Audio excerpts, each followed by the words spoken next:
అందం అన్న మాట మనకి ఎలా అనిపిస్తుందంటే ఎక్కడ ఎలా ఉండాలో అలా ఉంటేనే అందంగా ఉంటుంది.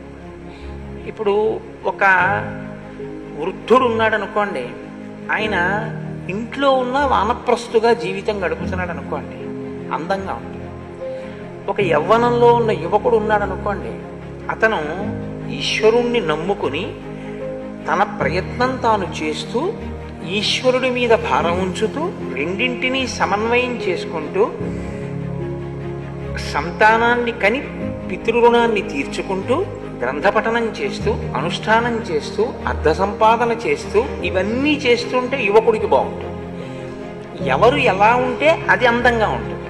అలా కాకుండా ఒకలా ఉండవలసిన వారు ఒకలా ఉన్నారనుకోండి, మీకు అది అందంగా ఏమనిపించదు, అది కొంచెం తేడాగా అనిపిస్తుంది. ఒక బ్రహ్మచారి ఎలా ఉండాలో అలా ఉంటేనే అందంగా ఉంటుంది. ఒక గృహస్థు ఎలా ఉండాలో అలా ఉంటేనే అందంగా ఉంటుంది. ఒక సన్యాసి ఎలా ఉండాలో అలా ఉంటేనే అందంగా. అంతేకాని సన్యాసి గృహస్థులో ఉన్నా, గృహస్థు బ్రహ్మచారిలో ఉన్నా, బ్రహ్మచారి సన్యాసిలో ఉన్నా అది బాగుంటుంది. ఎవరు ఎలా ఉండాలో అలా ఉండాలి. ఆ ఉండడం అన్నదానికే నిష్ఠ అని పేరు.